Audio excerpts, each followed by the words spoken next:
κολοτούμπας. Αυτό το βίντεο το κάνω με αφορμή και αυτά που έχουν γίνει μέχρι στιγμής και αυτά που θα ακολουθήσουν στο μέλλον. Χθες κάναμε μια εκπομπή η οποία νομίζω ήταν ορόσημο, καθώς άλλο πράγμα είναι να μιλάς για τον χριστιανισμό, άλλο πράγμα είναι να λες για τον Χριστό, τα επιχειρήματα, όλα αυτά τα πράγματα ας πούμε, τα οποία ο κόσμος δεν τα ξέρει, και άλλο πράγμα είναι στην τελική να γυρίζεις και να τους λες ότι όλα αυτά είναι αντιγραφές. Και όπως θα αναφέρω και σήμερα το βράδυ στην βραδινή μου εκπομπή που έχω ετοιμάσει, νομίζω πως θα είναι μια πραγματικά τέλεια εκπομπή. Η εκπομπή έχει τίτλο «Βγάζουν μάτι οι ομοιότητες του Κρίσνα με τον Ιησού Χριστό», και εννοείται για να προλάβουμε τους απεσιόδοξους και τους μυσαλλόδοξους της Ελλάδας. Εννοείται ότι έχουν κάνει ήδη κάποιοι dislike, διότι το ποσοστό βρίσκεται στο 94,4%, που σημαίνει πως μπήκανε κανένας δύο χριστιανοί, δεν είναι πολλοί. Οι πιο πολλοί έχουν σταματήσει να με βλέπουν, καθώς έχουν φάει τη μία μετά την άλλη. Ενώ μπαν, σφαλιάρες, αυτά τέτοια δεν μπαίνουν καν πλέον στον κόπο. Μερικοί χριστιανοί να με αντιμετωπίσουν, καθώς έχουν καταλάβει ότι είναι 100-0 το σκορ. 100-0. Μια καλησπέρα και στον Δημήτρη και στον Διονύση. Καλησπέρα, παιδιά. Τώρα, αυτό που έλεγα είναι για τους χριστιανούς τουλάχιστον, για μένα όχι. Είναι δύσκολο, επαναλαμβάνω, να βγεις και να πεις σε κάποιον ότι μην πιστεύεις σε κάτι. Και ακόμα πιο δύσκολο είναι να του το αποδείξεις αυτό και ότι του κάνει κακό και ότι τον βλάπτει και να του το αποδείξεις με επιχειρήματα, πόσο δύσκολο είναι. Λοιπόν, αυτό είναι το θέμα το οποίο πολλοί κόσμος δεν έχει κατανοήσει. Χθες λοιπόν το βράδυ έκανα μια εκπομπή για την διαβολική μίμηση. Τι είναι? Καταρχάς καλησπέρα σε όλους τους φίλους του live chat, έτσι. Γεια σας παιδιά, πώς είστε? Για την διαβολική μίμηση είχα μια ενεργή δημοσκόπηση. Και τι έλεγε αυτή η δημοσκόπηση? Τι είναι η διαβολική μίμηση και αν έχετε ακουστά? Μπήκαν και στο τέλος της εκπομπής δύο χριστιανές να σχολιάσουν, να πούνε όντως ο διάβολος τα κάνει όλα αυτά. Τι έλεγα λοιπόν χθες? Ότι η διαβολική μίμηση είναι κάτι που σκαρφίστηκαν και σκέφτηκαν οι πρωτοχριστιανοί απολογητές της Εκκλησίας, οι οποίοι, μην έχοντας επιχειρήματα, για ποιο λόγο η nativity story, έτσι λέγεται, και η ζωή του Χριστού, για ποιο λόγο δηλαδή έμοιαζε τόσο καταπληκτικά η ιστορία της γέννησης του Χριστού και ο βίος του στη συνέχεια με άλλους θεούς. Ο λόγος είναι ξεκάθαρος για τους χριστιανούς. Οι χριστιανοί πιστεύουν ότι ο διάβολος ταξίδεψε πίσω στον χρόνο, έκανε ένα ταξίδι πίσω στον χρόνο, back to the past, και εκεί δημιούργησε αυτές όλες τις ιστορίες με τον Όσιρη, με τον Μήθρα, με τον Ζαρατούστρα εννοείται, και με τον Κρίσνα, για να διαβάλει το πίμνιο. Τώρα αυτό που σας λέω είναι επίσημη γραμμή της Εκκλησίας, επίσημη γραμμή. Δεν ξέρω αν συμφωνούν βέβαια ο Λακτάντιος, ο Κλήμης, ο Ειρηναίος, ο Τερτιλιανός, ο Ευσέβιος. Δεν ξέρω αν όλοι αυτοί συμφωνούν μεταξύ τους και έχουν την ίδια γραμμή, ότι δηλαδή ο διάβολος ταξίδεψε στο παρελθόν και το έκανε αυτό το πράγμα. Αλλά νομίζω ότι το χθεσινό το βίντεο του ζόρισε πάρα πολύ. Δηλαδή είναι χαρακτηριστικό ότι μπήκαν δύο γυναίκες στο τέλος της εκπομπής, μία Αυγενάκη και μία Μαρία, δεν θυμάμαι πώς λεγότανε, και μου γράφουν, ας πούμε, όντως έτσι έγινε, γιατί δεν το πιστεύεις? Δηλαδή όντως ο διάβολος χρησιμοποίησε μια time machine, δηλαδή μια μηχανή του χρόνου που λέμε, μετακινήθηκε στο παρελθόν, φύτεψε εκεί, he planted evidence, που λένε και στο CSI. Φύτεψε εκεί αποδεικτικά στοιχεία ψευδός. Λοιπόν, ακριβώς, back to the future, έτσι, στο περίπου. Μήπως έψαχνε για να αλλάξει το timeline, ακριβώς αυτό που γράφει ο Spartan Warrior. Λοιπόν, γνωστή η Αυγενάκη, πορωμένη χριστιανή, μου γράφει η Χρύσα Ιωάννα. Μάλιστα, εντάξει, έτσι εξηγείται μάλλον. Δεν ξέρω, την κυρία να είναι καλά. Εσείς μου το γράφετε, δεν ξέρω, δεν έχω άποψη. Εγώ απλά κατάλαβα κάποια στιγμή ότι ο κόσμος εχθές ζορίστηκε πάρα πολύ με το βίντεο για την διαβολική μίμηση. Γιατί χωρίς να το ξέρουν οι χριστιανοί, ουσιαστικά παραδέχονται αυτό που λέω εδώ και πάρα πολύ καιρό, ότι δηλαδή τι, δεν μπορείς να τα βγάλεις πέρα με την λογική. Η λογική είναι κάτι το οποίο είναι ανίκητο. Η λογική είναι ένα σπαθί. Και όσοι άνθρωποι έχουν αυτό το σπαθί της λογικής είναι ανίκητοι. Και νικάνε, τι νικάνε? Νικάνε τη βλακεία. Εντάξει, νικάνε τη βλακεία. Οπότε, μιας και η βλακεία είναι ανίκητη και η ανοησία είναι ανίκητη, είναι λογικό να είναι πάρα πολύ εύκολο να αναιρέσεις τις σαχλαμάρες αυτές που λένε. Και σήμερα το βράδυ, αυτό που θα αναφέρω για τον Κρίσνα, έχω ετοιμάσει μια εκπομπή για το βράδυ, για όσους από εσάς δεν το ξέρετε, είναι στα ζωντανά, στα live, προετοιμασμένη δηλαδή, που σημαίνει ότι 9 η ώρα just θα ξεκινήσουμε. Παρακολουθώντας την αφήγηση, την λεγόμενη nativity story, έτσι, του Κρίσνα, δεν μπορώ παρά να μείνω έκπληκτος με τις τεράστιες ομοιότητες που παρουσιάζει η ζωή του Κρίσνα, με αυτήν του Χριστού. Καλά, καταρχάς ήδη το όνομα Κρίσνα, Κρίσμα, Κρέστους, Χριστιάνους, είναι απίστευτο ότι ξεκινάς από εκεί και το βλέπεις και λες κάτι παίζει εδώ. Κρίσνα, Κρίσμα, Χρίσμα, Χριστός, Χριστιανός. Δεν θέλω να αποκαλύψω παραπάνω προς το παρόν, καθώς ακόμα είναι πρωί και ξέρω ότι πάρα πολλοί από εσάς, κάποιοι από εσάς μπορεί να μην έχετε ξυπνήσει καλά, μπορεί να έχετε ξυπνήσει από ξενύχτη, άλλοι μπορεί να έχουν ξυπνήσει λίγο στραβά λόγω της χθεσινής εκπομπής. Θα κάνω μια επενθύμηση ότι πλέον στο κανάλι αυτή η λίστα που έχω με τον χριστιανισμό έχει 167 βίντεο. Μόνο η λίστα που έχω για τον χριστιανισμό έχει 167 βίντεο. Κάποια ακόμα δεν έχουν ανέβει, δηλαδή και 167 να μην είναι, μπορεί και να είναι 160. Και για ποιο λόγο το λέω αυτό? Το λέω διότι αν δείτε όλα μου τα βίντεο και τα παρακολουθήσετε ένα προς ένα, θα δείτε ότι ο θετικός δεν είναι κολοτούμπας. Έτσι. Σε όλα τα σημεία έχω κρατήσει μία σχεδόν ισοπεδωτική γραμμή, που σημαίνει τι? Νούμερο 1. Ο Χριστός των Ευαγγελίων είναι φανταστικό πρόσωπο. Των Ευαγγελίων. Έχει σημασία ότι έχω τονίσει άπειρες φορές αυτό των Ευαγγελίων. Αυτό ουσιαστικά με ξελασπώνει και μου δίνει την επιβεβαίωση, και με βάση τις σημερινές εκπομπές και τη σημερινή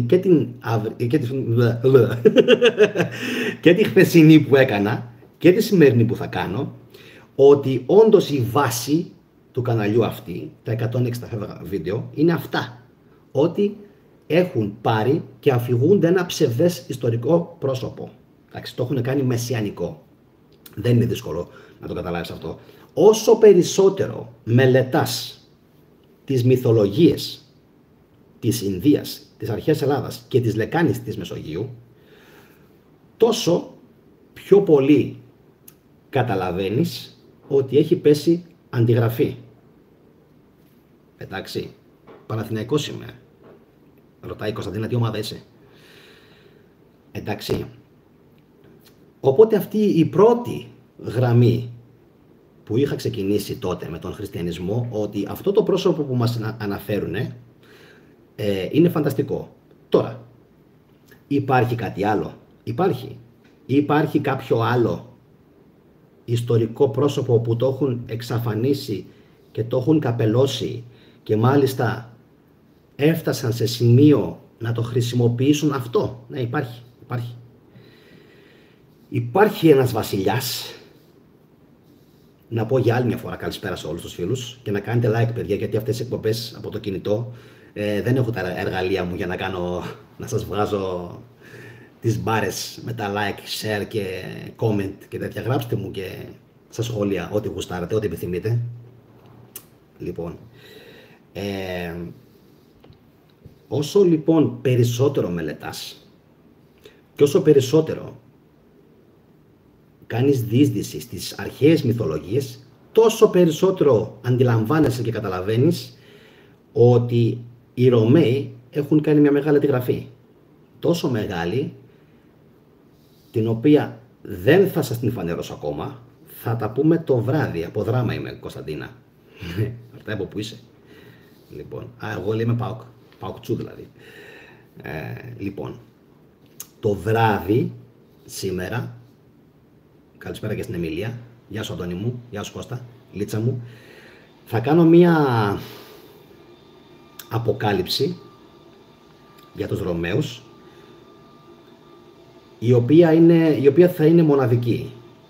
Και εντωμεταξύ, ο λόγος που κάνω αυτή την εκπομπή σήμερα, Κώστα, είναι ότι πολλοί κόσμος μου έλεγε να σταματήσω. Αν το θυμόσαστε αυτό, υπήρχε πάρα πολλοί κόσμος στο κανάλι, όταν βρισκόμουν περίπου στους 30.000 συνδρομητές, Κώστα, αν θυμάσαι. Καλή φασαρία. Οι οποίοι μου λέγανε να σταματήσω. Εντάξει, να μην κάνω δηλαδή αυτές τις εκπομπές, καθώς τα έχω πει όλα. Λοιπόν, κάτσε λίγο. Να κάνουμε μια απόκρυψη, γιατί με κούρασε τώρα η φίλη μας η Κωνσταντίνα, δεν ξέρω πόσο χρόνο είναι. Όχι απόκρυψη ακριβώς. Να την κάνουμε. Τι να την κάνουμε? Την κάνουμε προσωρινός αποκλεισμός, θα την κάνουμε. Για ένα μισάωράκι. Εγώ να μας αφήσει ήσυχος. Να γράφουν αυτοί που είναι πιο τέτοιο. Λοιπόν, έχει πολλές απορίες που δεν στέκουν με το σημερινό το βίντεο. Ωραία. Μου λέγανε κάποια στιγμή φίλοι του καναλιού και διάφοροι γνωστοί μου ότι αυτά που ήταν να πεις τα είπες. Εν τω μεταξύ, η αλήθεια είναι, ειδικά ο Κώστας το ξέρει αυτό πολύ καλά, ο Κώστας, ότι εγώ τους έλεγα ότι τώρα αρχίζω και βγάζω τα πιο πολλά μυστήρια. Τώρα αρχίζω και ξεθάβω τα πραγματικά αρχαία μυστήρια που αντέγραψαν και εξαφάνισαν. Τώρα αρχίζω και βλέπω τις αλήθειες που έχουν αντιγράψει. Οπότε δεν με έπαιρνε, δεν μπορούσα να το κάνω αυτό. Δεν μπορούσα να πω ότι ξέρεις κάτι, Γιάννη, θα σταματήσεις. Μου γράφει ο Κώστας, το θυμάμαι αυτό. Γιατί όταν ξεκινάς μια έρευνα πρέπει και να την ολοκληρώσεις, να την τελειώσεις. Δηλαδή αν εγώ σταματούσα τότε που μου λέγανε τα παιδιά, δεν θα είχα αποκαλύψει καταρχάς το βασικότερο από όλα. Ότι όλο το σκηνικό στήθηκε από τη Ρώμη. Είναι φοβερό αυτό. Παιδιά, δεν υπάρχει. Είμαστε στο 2024. Και υπάρχουν ακόμα μέχρι σήμερα πάρα πολλοί Έλληνες, χιλιάδες Έλληνες. Αυτό να το ξέρετε.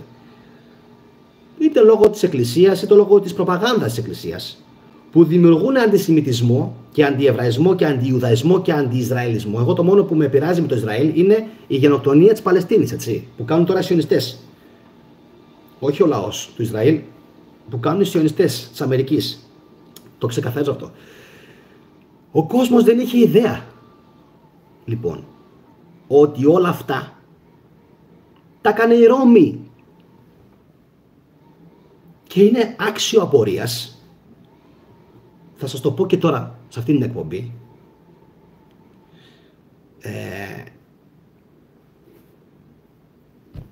ότι διαβάζω παράλληλα και τα σχόλιά σας. Να μην είναι εκτός εκπομπής, παιδιά, να είναι εδώ τα σχόλιά σας, αλλιώς θα τα σβήνω όλα.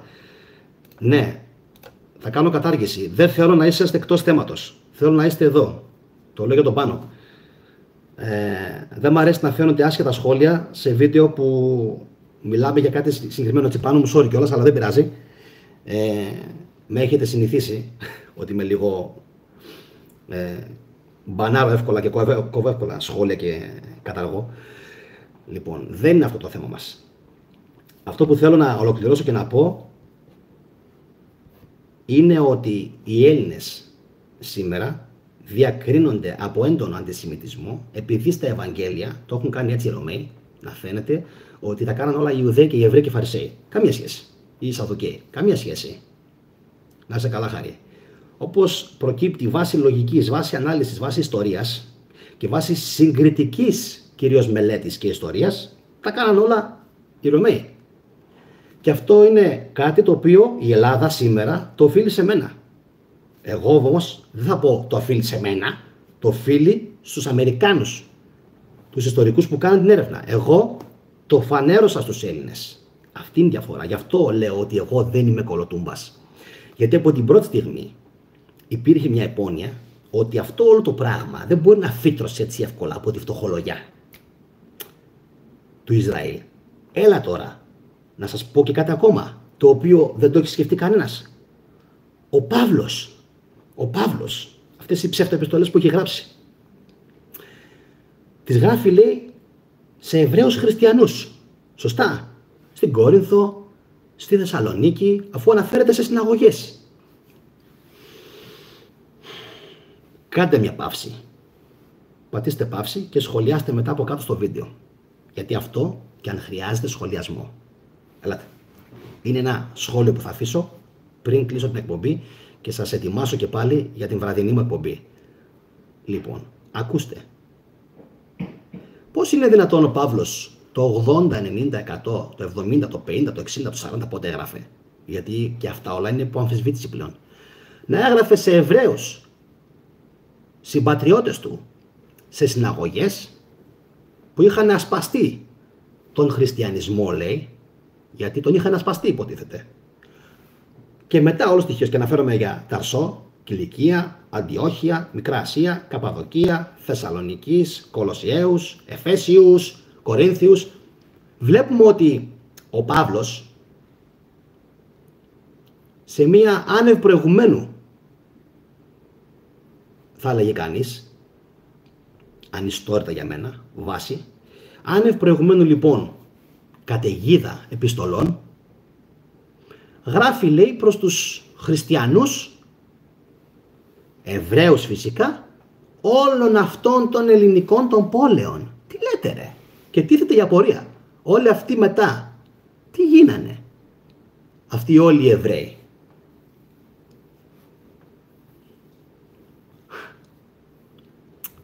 Αυτοί όλοι οι Εβραίοι μετά τι γίνανε? Τι απογίνανε? Μάλιστα. Ξαφνικά το ξαναγύρισαν στο Ταλμούδ. Γιατί ξέρουμε ότι οι Εβραίοι δεν έχουν ασπαστεί ποτέ το χριστιανισμό. Ποτέ. Ελάχιστοι από αυτούς έγιναν ορθόδοξοι χριστιανοί. Οπότε ο Παύλος σε ποιον μιλάει? Αυτό είναι και αντικείμενο ερώτησης για ξεχωριστή εκπομπή. Δεν είναι για τη σημερινή εκπομπή. Όσοι φυσικά θέλετε, μπορείτε να γράψετε μετά στα σχόλια από κάτω. Κάντε παύση και σχολιάστε. Τι απέγιναν αυτές όλες οι χιλιάδες Εβραίοι χριστιανοί, στους οποίους υποτίθεται έγραφε ο Παύλος και έστελνε, υποτίθεται, σε συναγωγές?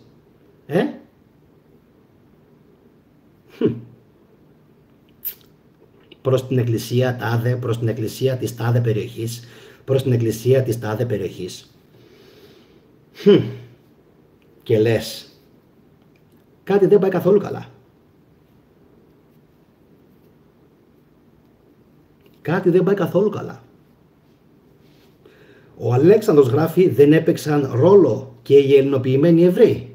Δεν νομίζω να υπήρχαν τότε ελληνοποιημένοι Εβραίοι, ακριβώς όπως το λέμε, γιατί ήταν δύσκολο τότε να αλλάξεις έτσι εύκολα περιοχή, γιατί οι Ρωμαίοι είχαν σε κάθε πόλη outposts, που σήμαινε τι?